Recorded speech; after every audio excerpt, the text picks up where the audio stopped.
Chris Mannix, host of the Chris Mannix Show, weekday afternoons on NBC Sports Radio and the NBC Sports Radio app, joins us with a look at some interesting series. Last time we talked, Chris, we kind of figured Cleveland was going to roll, and we weren't sure with Golden State, but we thought, that this would be a Cleveland-Golden State. Let's start with last night. What has happened in the Cleveland-Toronto series that has that thing tied up 2-2? Well, I think it's a continuation of what we saw in Game 3 and the confidence the Raptors got by taking that game at home. I think there was a palpable sense of desperation from Toronto in that Game 3, and they win that game. Bismack Biyombo goes out of his mind. I think that gave them a real jolt going into Game 4. And now that Toronto has confidence, it's anybody's series here. I know Cleveland plays well at home, and having 2 of the next 3 is certainly going to be a big factor in Cleveland. But Toronto, going into this postseason, they really believed that they were on par with the Cavaliers. They took 2 out of 3 against them in the regular season. They were only separated by, 1 game in the standings at the end of the year. They believed it. And the fact that this team was so banged up coming into this series that they were stretched to 7 games, all that stuff's been wiped out. I mean, the equalizers have been played out here, and now it's all on Cleveland to show that they are able to overcome the first adversity they faced this postseason. Yeah, Chris, I mean, the margin of error seems to be closing right now for Cleveland. They were on such a roll. It is Toronto. I mean, they got Lowry and DeRozan, and I don't know that people look at them as, franchise stars. And then, of course, the other side, you have LeBron, who seems like he is the obviously the great equalizer of everything. He separates everything. You got Kyrie. Love has not been a big factor. They're going more with Fry. Is the Lowry-DeRozan duo, are they good enough to pull off this upset? Well, they're good enough. The simple fact is, though, they haven't been consistent throughout the course of this series. I mean, the first 2 games in Cleveland, they didn't play all that well. The last 2 games in Toronto, they did play well. How is it going to look in Game 5? How might it look in a potential Game 7? They've still got to prove they can do it on the road. And they've done it in the past, and they're certainly good enough players and experienced enough players to pull it off again. But it's going to be a big test for them. I mean, this Toronto offense, they live and die by the play of their guards.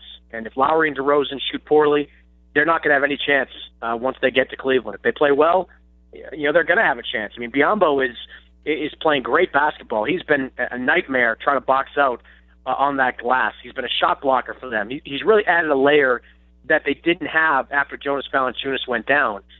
So if these guards can step up and play big, I believe Toronto has a chance to win. Talking with Chris Mannix here, NBC Sports Radio, 97.3 ESPN. Tonight it is Oklahoma City, Golden State, game number 4. That series, I think everybody just kind of, again, thought Golden State was going to move on, and now Oklahoma City. Are they playing consistent enough, Chris, for you and everybody out there that we should start to take them seriously? Because I think a lot of people still didn't take them serious after they won. Not that they didn't take them serious, just that they couldn't pull it off and play consistent basketball. Are they playing consistent enough for everybody to start taking seriously? No, they sure are. I mean, it's not just Durant and Westbrook, and it hasn't been really since Game 5 of that Spurs series. It's been Steven Adams and Enes Kanter, and the other night it was Dion Waiters and Andre Roberson. We're seeing the maturation of Oklahoma City's young players right before our eyes, and that's a big factor in all this. You expect Westbrook to get his 25 to 30. You expect Durant to get his 30 to 35. You don't expect Dion Waiters and Andre Roberson to play nearly flawless games. You don't expect Steven Adams and Enes Kanter to be able to match up with that small lineup of Golden State's consistently. They've been phenomenal, and that's the kind of stuff that at this point you've got to come to expect it. It's no longer an aberration. That's going to be the big thing Golden State has to counter. I mean, they're anticipating big games from Westbrook and Durant. They're not anticipating big games from everybody else, and that just sort of ratchets up the reasons that Golden State has to play a near flawless game to win this game tonight in Oklahoma City. I know they've said they've been here before, but they haven't. Not against a team like this playing at this level. Yeah, they were down 2-1 in the finals last year and in the conference finals, came back to win both of them. Chris Mannix is with us. Now, the Thunder kind of went small. They went with Ibaka for almost 70% of that game the other night. It seemed like he was on the floor a lot, and Kanter was not a big factor. Does Oklahoma City need to go back to that same recipe, or do they change things up to get Golden State kind of countering what Golden State might try to do to counter? Well, the irony of that small lineup that Oklahoma City played was that it's been terrible for most of the postseason. They haven't had success with it. Now, they struck gold in that game and were able to get production from that small lineup. But I would expect Oklahoma City to go back to playing its bigs whenever possible. They'll give Cantor and Adams a chance to go out there against that small lineup and hold their own on the defensive end of the floor, if for no other reason than that's what got them here. I mean, Adams and Cantor have been really good for most of these playoffs, and Adams has clearly got into the skin of Draymond Green, and Cantor is a really terrific offensive rebounder for this team. So they might mix it up and give Billy Donovan credit for doing that in Game 3, but their bread and butter is playing big, and so I don't expect them to abandon that just to go small against Golden State. Chris Mannix, NBC Sports, what is your take on Green not suspended? It seems like it's kind of 50-50 around the league whether they thought he should be. Some very vocal opinions on this one. I wasn't surprised.